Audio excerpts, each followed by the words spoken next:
mendapatkan sambutan yang respon yang baik sehingga sekali lagi sampai akhirnya kemudian ya kandas di tengah jalan ya.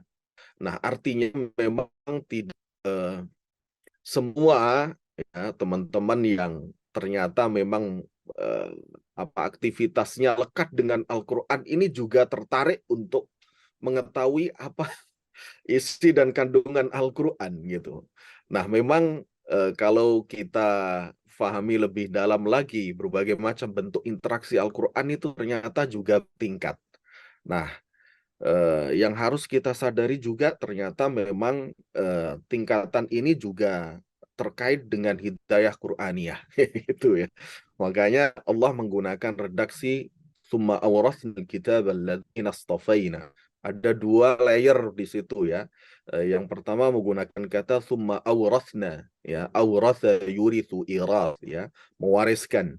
Artinya kalau kita bicara al-irth ya, itu berarti terkait dengan warasah ya, dan tidak semua orang masuk sebagai warasah gitu ya.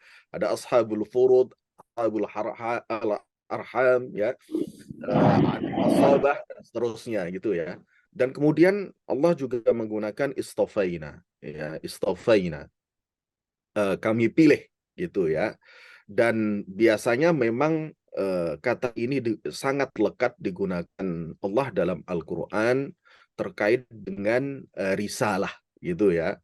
Nah, mungkin ini juga ada kaitannya dengan hadis Rasulullah Sallallahu Alaihi Wasallam, al-ulama'u warathatul anbiya gitu ya. Al-ulama warathah ya, warathatul anbiya. Dengan demikian tentu kita patut bersyukur bahwa mungkin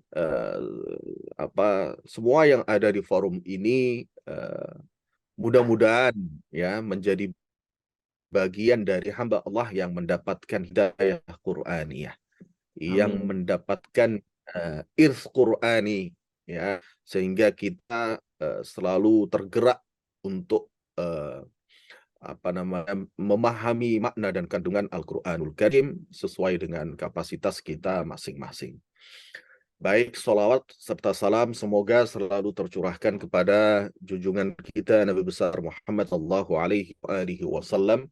Dan saya ingat pesan kiai saya, orang hafal Quran itu nggak boleh lepas dari solawat ya, nggak boleh lepas dari solawat karena energi Al-Quran itu panas dan energi solawat itu dingin. Maka ketika kita berinteraksi dengan Al-Quran ya, misalnya saat membacanya, maka lazim kita rasakan tubuh kita menghangat begitu ya. Ada semacam satu sumbu energi panas yang muncul dari dalam diri kita yang kemudian membuat tubuh kita menjadi hangat. Nah, dari situ ya untuk mendingin air coolernya ya, coolernya ya itu adalah dengan bersolawat ya. Allahumma sholli ala sayyidina Muhammad wa ala alihi wa ashabihi ajma'in.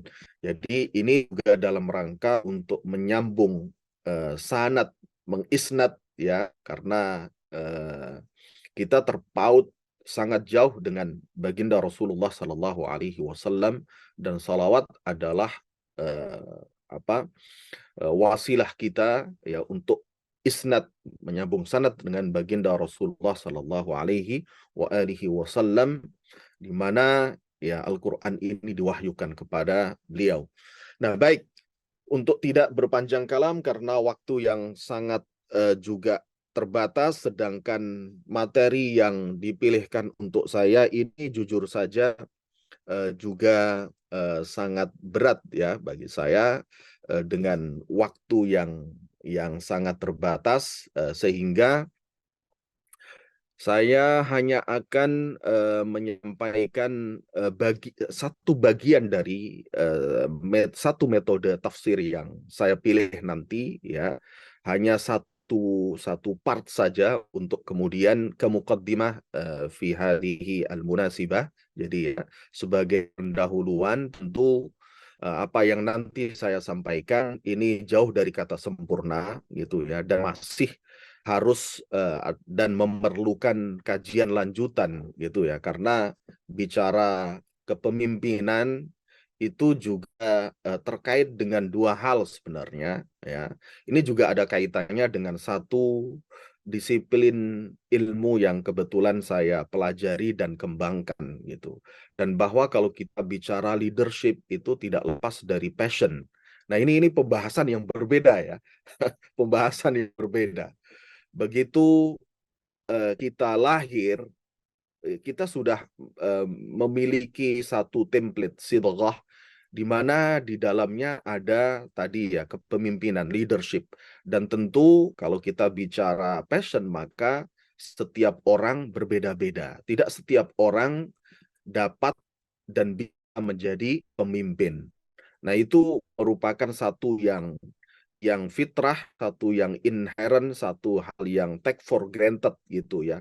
Satu yang given yang tidak bisa kita minta. Nah, terlepas bahwa eh, seseorang yang tidak memiliki passion itu juga bisa mengembangkan atau belajar kepemimpinan. Namun akan sangat jauh berbeda nanti hasilnya meskipun prosesnya sama. Nah, ini bicara passion yang nanti juga ini adalah pembahasan yang lain.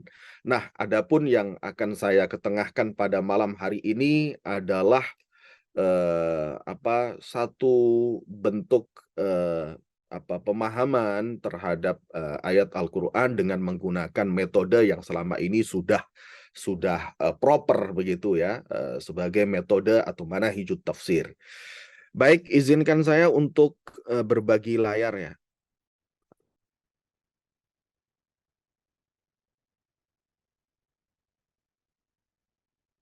Apakah sudah bisa dilihat, teman-teman?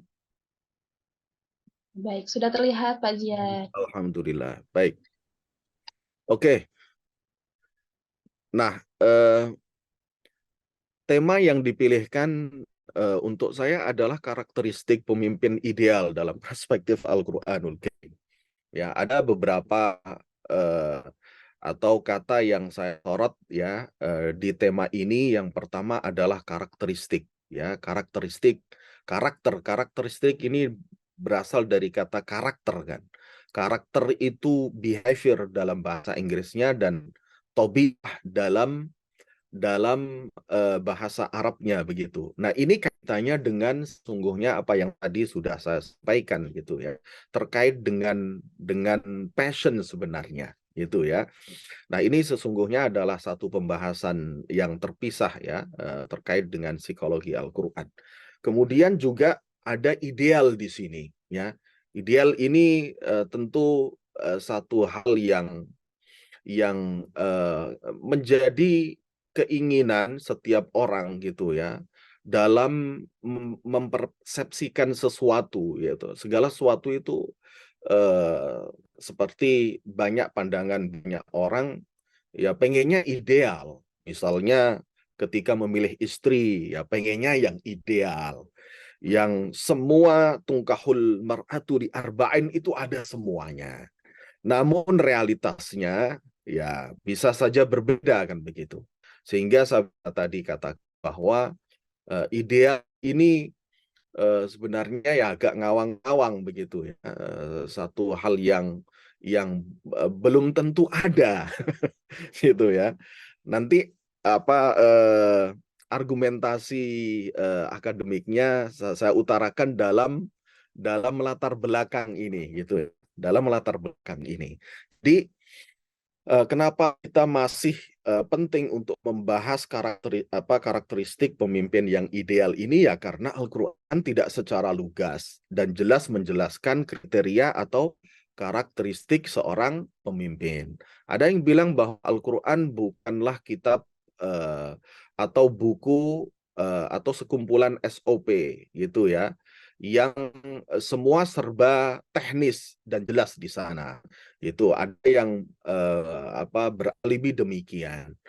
Namun kalau kita baca sejarah ya teman-teman sekalian, eh, bila memang dalam Al-Qur'an dan As-Sunnah itu eh, karakter atau syarat ya atau karakteristik seorang pemimpin itu dengan sudah sangat lugas diutarakan, maka tidak akan ada lagi perdebatan ya saat ketika baginda Rasulullah Shallallahu Alaihi Wasallam itu wafat, itu perdebatan itu sudah ada tentang siapa yang sesungguhnya berhak dan pantas untuk menggantikan baginda Rasulullah Shallallahu Alaihi Wasallam.